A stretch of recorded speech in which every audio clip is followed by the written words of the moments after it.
Graças e paz, da parte de Jesus. A palavra de Deus, em Deuteronômio, capítulo 33, versículo 29, diz assim: Bem-aventurado és tu, ó Israel. Quem é como tu? Um povo salvo pelo Senhor, o escudo do teu socorro e a espada da tua alteza? Pelo que os teus inimigos te serão sujeitos, tu pisarás sobre as suas alturas. Meus amados, essa palavra me chamou a atenção porque o Senhor falou fortemente ao meu coração sobre duas coisas. Primeiro, não é?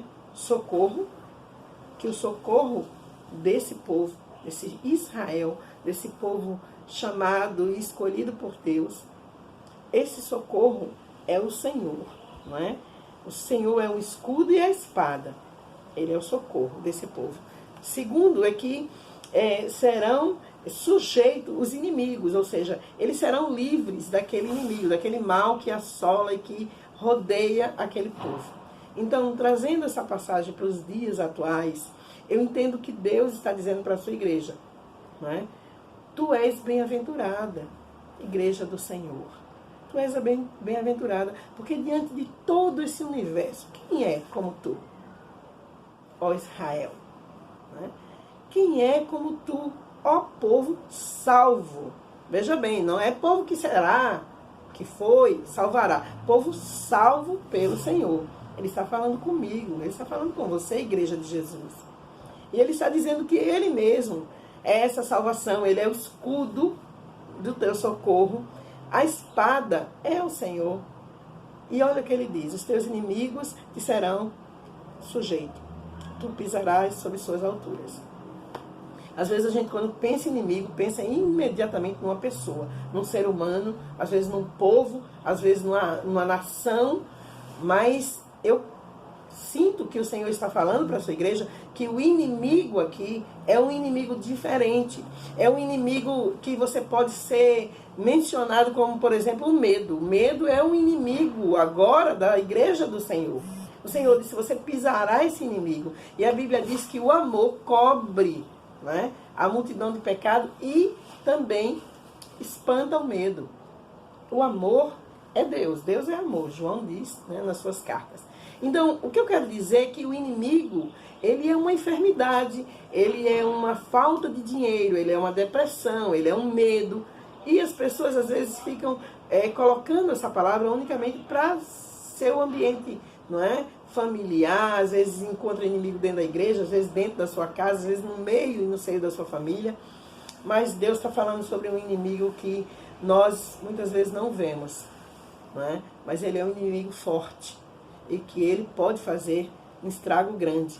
Mas diante disso, o Senhor diz: não tema, porque eu sou o seu socorro, ó Israel. Quem é como tu, ó Israel, que tem um Salvador, que te socorre, não é? E que colocará o inimigo embaixo dos teus pés. Então, nós vemos isso e essa providência maravilhosa, esse socorro de Deus na vida de Elias, quando ele está ali no deserto, não é? E sendo alimentado pelo corvo, que traz pão e carne, e ele toma água do ribeiro. Mas quando o ribeiro seca, o Senhor diz: vai para a cidade e procura uma viúva, que ela vai te sustentar.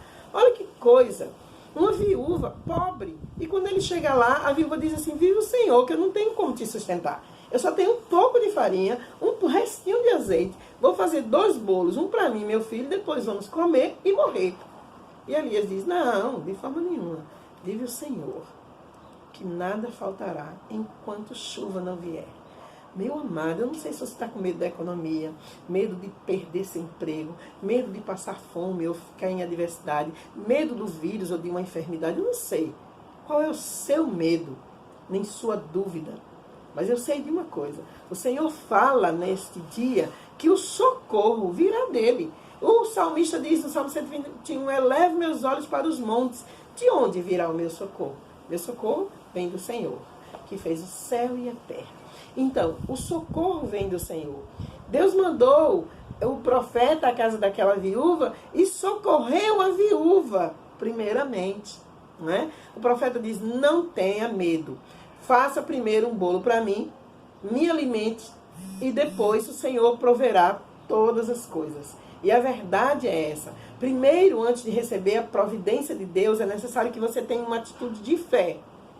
que você creia no Deus que está te dando a palavra, que você acredite nele e, mediante essa sua credibilidade, você se levante e tenha uma atitude de fé. E aquela mulher se levantou e teve uma atitude de fé. A Bíblia diz, em João capítulo 8, que Maria Madalena estava para ser apedrejada, lançada aos pés do mestre ali, correndo risco de vida. O Senhor a socorreu. O Senhor é o socorro, minha amada. Não importa a dificuldade, meu querido. O Senhor é o socorro. Socorreu Madalena. Diz que quando ele entrou em Mateus no capítulo 8, a partir do 14, na casa de Pedro, a sogra de Pedro estava enferma. E Jesus curou. E olha o que ela fez. Imediatamente se levantou e foi servir. Não é? Também nós podemos ver ali os discípulos no meio do mar, um vento forte, não é? E o mar balançando. E sabe o que estava tomando conta dos discípulos? Medo. Medo de morrer. Talvez a igreja de Jesus também esteja com esse medo. Mas a Bíblia diz que Jesus chegou ali e socorreu.